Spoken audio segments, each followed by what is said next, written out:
এই আমার উম্মত, এই সন্তানটা জন্মের 7ম দিনে, জন্মের 7 দিনের মধ্যে তার বন্ধুকে ছুটানোর জন্য তোমরা কি করো? পশু জবাই করো। কি করো? পশু জবাই করো। পশু জবাই করো। তো কি পশু জবাই করব? নবীজি এবং সাহাবায়ে কেরাম আকিকা দেওয়ার জন্য তারা ছাগল জবাই করতেন। আনিল গোলামি শাতানি ওয়া আনিল জারিয়াতি শাতুন। নবীজি বলেন, ছেলের জন্য 2টা ছাগল, মেয়ের জন্য 1টা ছাগল। ছাগল দ্বারা আকিকা দেওয়ার সুন্নাত। নবীজি বলছে, ছেলের জন্য 2টা ছাগল, মেয়ের জন্য 1টা ছাগল দ্বারা তোমরা আকিকা দিবা। এই ছেলের জন্য 2টা ছাগল, মেয়ের জন্য 1টা ছাগল জবাই করে তোমরা আকিকার সাথে বন্ধুকে ছোটাইবা। সন্তানের বন্ধুকিটা তোমরা ছোটাইয়া নিবা। তাহলে এখানে 2 নম্বর হলো সন্তানের আকিকা পালন করা 7 দিনের মাথায়। ওই উসাম্মা, এবং 7 দিনের মাথায় ওই সন্তানের একটা সুন্দর ইসলামী নাম রাখবে। এটা সন্তানের হক। এটা কি? সন্তানের হক। ইসলামী নাম রাখতে হবে, মন গড়ার নাম রাখলে হবে না। কোরআনের আরবি শব্দই হলে হবে না। কোরআনে তো ফেরাউনের নামও আছে, হামানের নামও কোরআনে আছে। সুতরাং আরবি শব্দ হলে হবে না, আরবি শব্দটার একটা ইসলামিক সুন্দর একটা অর্থ থাকতে হবে।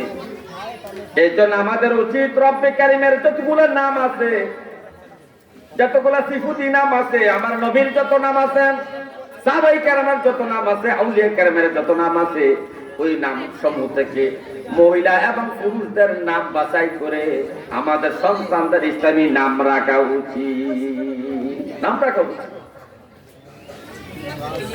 দলের সন্তানের আরেকটা হক হলো তার সুন্দর একটা নাম রাখা, ইসলামী নাম রাখা। 4 নম্বর হক হলো ইহুলাকু রাসূলু।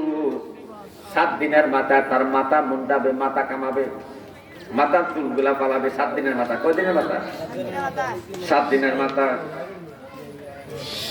এই 7 দিনের মাথায় যখন ছোট একটা মাসুম বাচ্চার মাথার মধ্যে সামান্যটুকু চুল থাকে, বেশি চুল থাকে না, নবীজি আম্মা জান ফাতেমাকে বলছে, হে ফাতেমা, হাসানের মাথা কামাও। এই মাথার চুলগুলাকে এক জায়গায় রাখো, আর এক জায়গায় রূপা রাখো। চুল এবং রূপা মাপ দাও।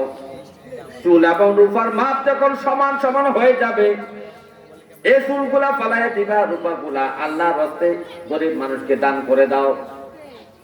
মানে মাথার চুলগুলা যে কামাইছে, মাথার চুলগুলা কামানো, এগুলা দিয়ে কি করতে হবে? রূপার সাথে সম পরিমাণ মাপ করে দান করে দিতে হবে। এটা সন্তানের হক। হে আমার ভাই, এই যে আমাদের সন্তানের হক গুলো আমরা সঠিকভাবে আদায় করছি কিনা চিন্তা করতে হবে।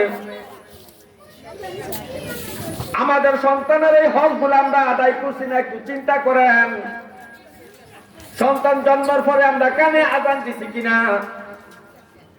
সন্তান জন্মের পরে 7 দিনের মাথায় আমরা আকিকা দিছি কিনা? সন্তান জন্মের পরে 7 দিনের মাথায় আমরা নাম রাখছি কিনা, ইসলামী নাম? 7 দিনের মাথায় মাথার চুল কামাইছি কিনা দেখেন। এই হকগুলো আদায় করছি কিনা দেখেন। যদি আমরা এই হকগুলো সঠিকভাবে আদায় করে থাকি, নিশ্চিত মনে আপনি থাকেন যে আপনার সন্তান আপনার হক একদিন আদায় করবে। হে আমার ভাইও, হাদিস শরীফের মধ্যে আছে, হে আমার উম্মত, তোমরা যারা বাবা হয়েছো, মা হয়েছো, তোমাদের প্রতি তোমাদের কিছু সন্তানদের কিছু হক আছে। এর মধ্যে একটা হক হইল সুন্নতে খাতনা করানো।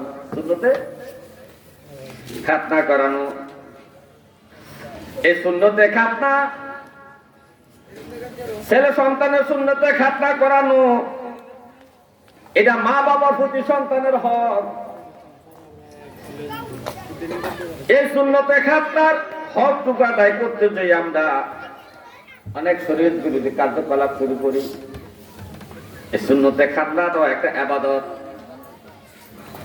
আমরা তো মনে করি শুধু নামাজি ইবাদত, রোজা ইবাদত না, মুসলমানের 24টা ঘন্টার কাজ কর্ম সবকিছু ইবাদত। ব্যবসা বাণিজ্য ইবাদত, রান্না বান্না ইবাদত, বাজার হাট বাজার করা ইবাদত, কৃষিকাজ করা ইবাদত। আপনার জিন্দেগীর যত কর্ম আছে সব কর্মগুলো আপনি ইবাদতের মধ্যে শামিল করতে পারেন।